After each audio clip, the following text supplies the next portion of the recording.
नरेंद्र मोदी अभी लाइव बोल रहे हैं, सीधे रुक करते हैं। अन्य महानुभाव और मेरी काशी के मेरे प्रिय भाइयों और बहनों,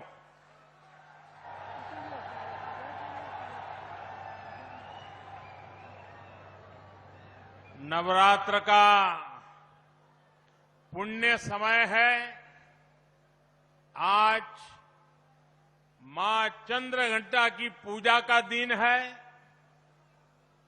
ये मेरा सौभाग्य है, इस पावन अवसर पर आज मैं काशी की धरती पर आप सबके बीच हूं।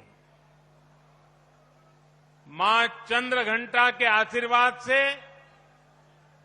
आज बनारस की सुख समृद्धि में एक और अध्याय जुड़ रहा है। आज यहां पब्लिक ट्रांसपोर्ट रोपवे का शिलान्यास किया गया है। बनारस के चौतरफा विकास से जुड़े सैकड़ों करोड़ रुपए के दूसरे प्रोजेक्ट्स का भी लोकार्पण और शिलान्यास हुआ है। इनमें पीने का पानी, स्वास्थ्य, शिक्षा, गंगा जी की साफ सफाई, बाढ़ नियंत्रण, पुलिस सुविधा, खेल सुविधा, ऐसे अनेक प्रोजेक्ट शामिल हैं। आज यहां IITU BHU में centre of excellence on machine tools design का शिलान्यास भी हुआ है। यानी बनारस को एक और विश्व स्तरीय संस्थान मिलने जा रहा है। इन सभी प्रोजेक्ट्स के लिए बनारस के लोगों को, पूर्वांचल के लोगों को बहुत बहुत बधाई। भाइयों और बहनों, काशी के विकास की चर्चा आज पूरे देश और दुनिया में हो रही है। जो भी काशी आ रहा है वो यहां से नई ऊर्जा लेकर जा रहा है। आप याद कीजिए, 8-9 वर्ष पहले जब काशी के लोगों ने अपने शहर के कायाकल्प का संकल्प लिया था, तो बहुत लोग ऐसे थे जिनको आशंकाएं थी। कई लोगों को लगता था कि बनारस में कुछ बदलाव नहीं हो पाएगा, काशी के लोग सफल नहीं हो पाएंगे। लेकिन काशी के लोगों ने, आप सबने आज अपनी मेहनत से हर आशंका को गलत साबित कर दिया। साथियों, आज काशी में पुरातन और नूतन दोनों स्वरूपों के दर्शन एक साथ हो रहे हैं। मुझे देश विदेश में मिलने वाले लोग बताते हैं कि वो किस तरह विश्वनाथ धाम के पुनर्निर्माण से मंत्रमुग्ध है। लोग गंगा घाट पर हुए काम से प्रभावित है। हाल ही में जब दुनिया का सबसे लंबा रिवर क्रूज हमारी काशी से चला, उसकी भी बहुत चर्चा हुई है। एक समय था जब गंगा जी में इसके बारे में सोचना भी असंभव था, लेकिन बनारस के लोगों ने ये भी करके दिखाया। आप लोगों के इन्हीं प्रयासों की वजह से 1 साल के भीतर 7 करोड़ से अधिक पर्यटक काशी आए। और आप मुझे बताइए, ये जो 7 करोड़ लोग यहां आ रहे हैं, वो बनारस में ही तो ठहर रहे हैं। वो कभी पूड़ी कचौड़ी खा रहे हैं, कभी जलेबी लौंगलता का आनंद ले रहे हैं, वो कभी लस्सी का पान ले रहे हैं, तो कभी ठंडई का मजा लिया जा रहा है।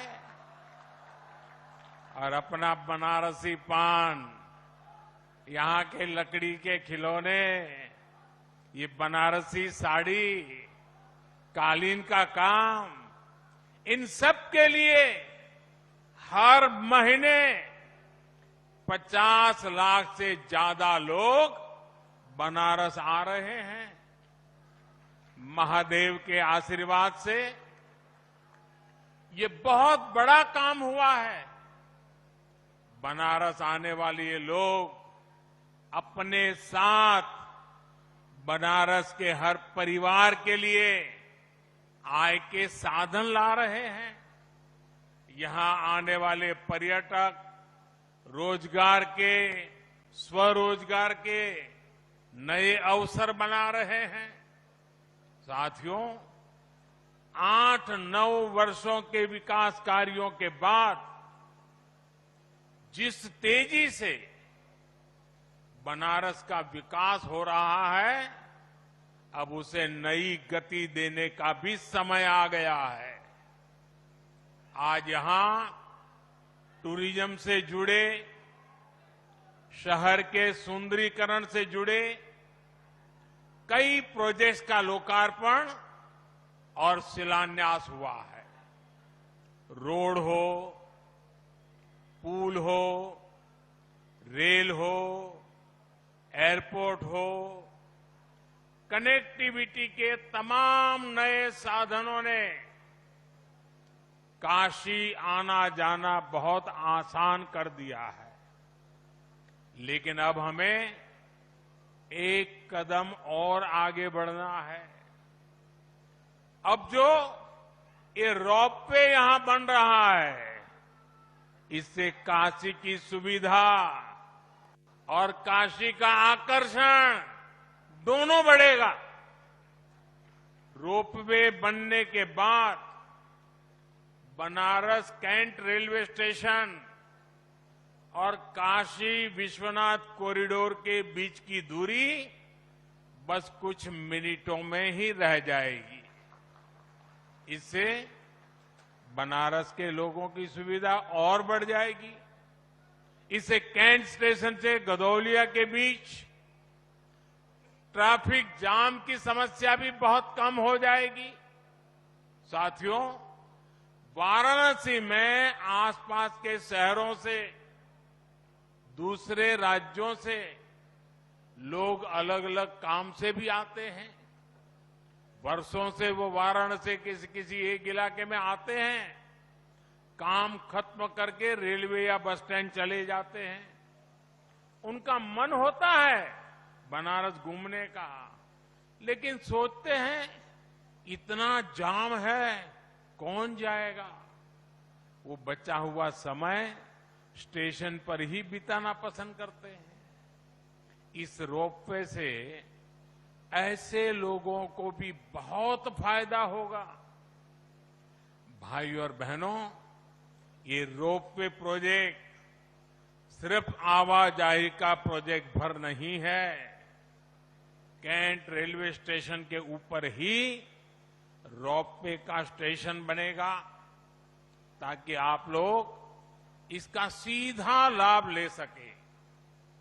ऑटोमेटिक सीढ़ियां, lift, wheelchair ramp, rest room और पार्किंग जैसी सुविधाएं भी वहीं उपलब्ध हो जाएगी। रोपवे स्टेशनों में खाने पीने की सुविधा, खरीदारी की सुविधा भी होगी। ये काशी में बिजनेस और रोजगार के एक और सेंटर के रूप में विकसित होंगे। साथियों, आज बनारस की एयर कनेक्टिविटी को मजबूत करने की दिशा में भी बड़ा काम हुआ है। बाबतपुर हवाई अड्डे में आज नए एटीसी टावर का लोकार्पण हुआ है। अभी तक यहां देश दुनिया से आने वाले 50 से अधिक विमानों को हैंडल किया जाता है। नया एटीसी टावर बनने से ये क्षमता बढ़ जाएगी। इससे भविष्य में एयरपोर्ट का विस्तार करना आसान होगा। भाइयों और बहनों, काशी में स्मार्ट सिटी मिशन के तहत जो काम हो रहा है उनसे भी सुविधाएं बढ़ेगी और आने जाने के साधन बेहतर हो जाएंगे। काशी में श्रद्धालुओं और पर्यटकों की छोटी छोटी आवश्यकताओं को ध्यान में रखकर ही फ्लोटिंग जेटी का निर्माण किया जा रहा है। नमामि गंगे मिशन के तहत गंगा किनारे के शहरों में सीवेज ट्रीटमेंट का एक बहुत बड़ा नेटवर्क तैयार हुआ है। पिछले 8-9 वर्षों में आप गंगा के बदले हुए घाटों के साक्षी बने। अब गंगा के दोनों तरफ पर्यावरण से जुड़ा बड़ा अभियान शुरू होने वाला है। सरकार का प्रयास है कि गंगा के दोनों तरफ 5 किलोमीटर के हिस्से में प्राकृतिक खेती को बढ़ावा दिया जाए। इसके लिए इस वर्ष के बजट में भी ऐलान किए गए हैं। चाहे खाद हो या फिर प्राकृतिक खेती से जुड़ी दूसरी मदद, इसके लिए नए केंद्र बनाए जा रहे हैं। साथियों, मुझे ये भी खुशी है कि बनारस के साथ पूरा पूर्वी उत्तर प्रदेश कृषि और कृषि निर्यात का एक बड़ा सेंटर बन रहा है।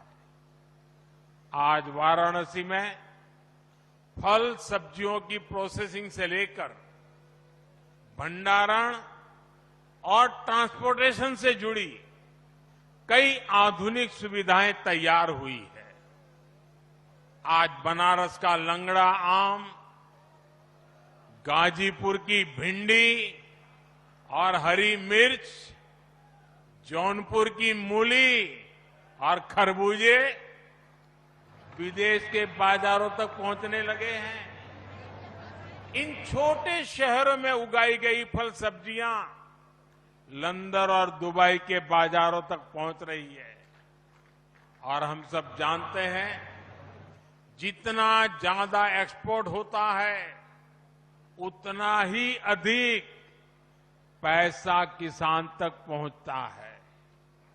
अब करखियाओं फूड पार्क में जो इंटीग्रेटेड पैक हाउस बना है, उससे किसानों, बागवानों को बहुत मदद मिलने जा रही है। आज यहां पुलिस फोर्स से जुड़े प्रोजेक्ट्स का भी लोकार्पण हुआ है। मुझे विश्वास है कि इससे पुलिस बल का आत्मविश्वास बढ़ेगा, कानून व्यवस्था और बेहतर होगी।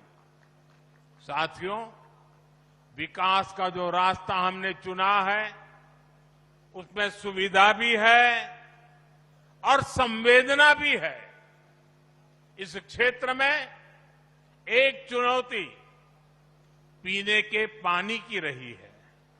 आज यहां पीने के पानी से जुड़ी अनेक परियोजनाओं का लोकार्पण हुआ है और नई परियोजनाओं पर काम भी शुरू हुआ है। गरीब की परेशानी कम करने के लिए ही हमारी सरकार हर घर नल से जल अभियान चला रही है। बीते 3 साल में देश भर के 8 करोड़ घरों में नल से जल पहुंचना शुरू हुआ है। यहां काशी और आसपास के गांव में भी हजारों लोगों को इसका लाभ मिला है। उज्ज्वला योजना का भी बहुत लाभ बनारस के लोगों को हुआ है। सेवापुरी में नया बॉटलिंग प्लांट इस योजना के लाभार्थियों की भी मदद करेगा। इससे पूर्वी उत्तर प्रदेश और पश्चिमी बिहार में गैस सिलेंडर की आपूर्ति सुगम होगी। साथियों, आज केंद्र में जो सरकार है, यहां यूपी में जो सरकार है, वो गरीब की चिंता करने वाली सरकार है, गरीब की सेवा करने वाली सरकार है।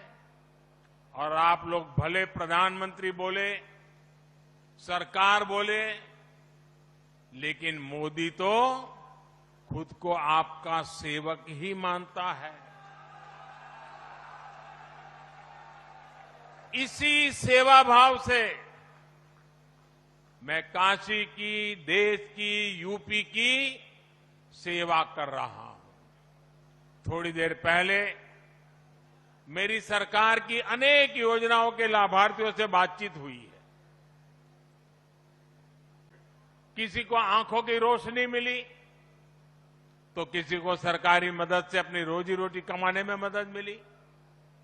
स्वस्थ दृष्टि समृद्ध काशी अभियान, और अभी मैं एक सज्जन से मिला तो वो कह रहे थे, साहब स्वस्थ दृष्टि दूरदृष्टि। करीब 1000 लोगों का मोतियाबिंद का मुफ्त इलाज हुआ है।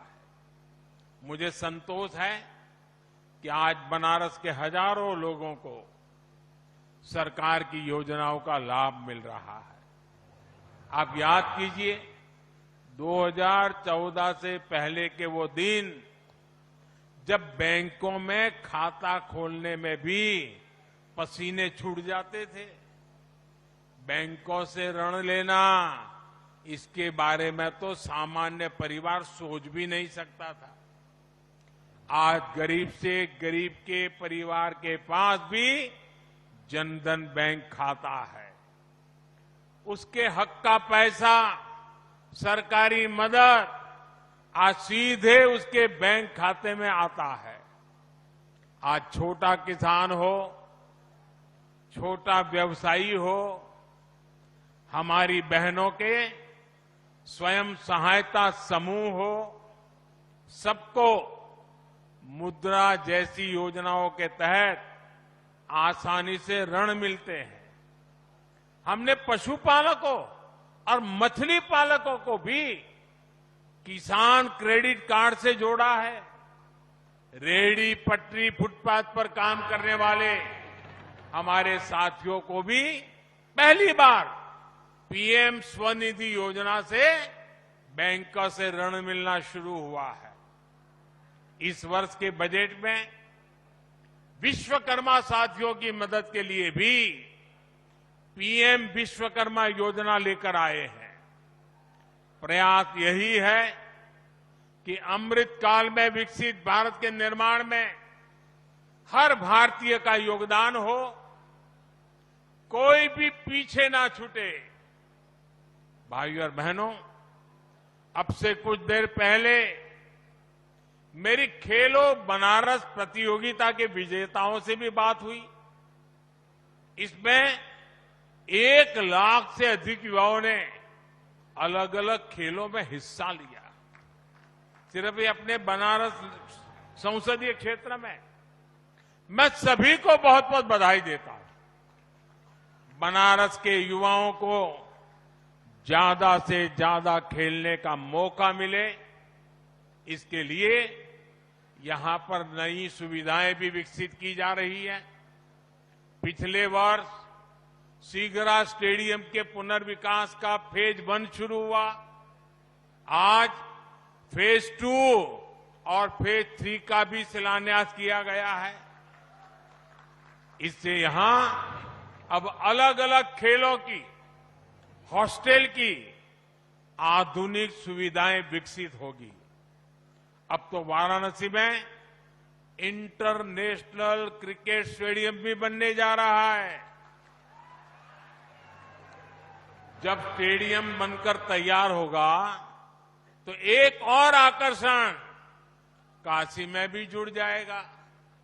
भाइयों और बहनों, आज यूपी विकास के हर क्षेत्र में नए आयाम स्थापित कर रहा है। कल यानी 25 मार्च को योगी जी की दूसरी पारी का 1 वर्ष पूरा हो रहा है। 2-3 दिन पहले योगी जी ने लगातार सबसे ज्यादा समय तक यूपी के मुख्यमंत्री होने का रिकॉर्ड भी बनाया है। निराशा की पुरानी छवि से बाहर निकलकर यूपी आशा और आकांक्षा की नई दिशा में बढ़ चला है। सुरक्षा और सुविधा जहां बढ़ती है, वहां समृद्धि आना तय है। यही आज उत्तर प्रदेश में होता हुआ दिख रहा है। आज जो ये नए प्रोजेक्ट्स यहां जमीन पर उतरे हैं, ये भी समृद्धि के रास्तों को सशक्त करते हैं। एक बार फिर आप सभी को विकास के इन अनेक कामों के लिए बहुत बहुत बधाई, बहुत बहुत शुभकामनाएं। हर हर महादेव। धन्यवाद। बहुत बहुत धन्यवाद माननीय, आपके प्रेरणादायी उद्बोधन और बहुमूल्य सुझावों के लिए, हम सभी का मार्ग प्रशस्त करने के लिए। साथियों, आप सभी से निवेदन है कि अभी आप थोड़ी देर अपने स्थान पर बैठे रहें। तो प्रधानमंत्री नरेंद्र मोदी को आप सुन रहे थे। ये सभी का अभिवादन करते हुए प्रधानमंत्री की तस्वीर आप देख रहे हैं।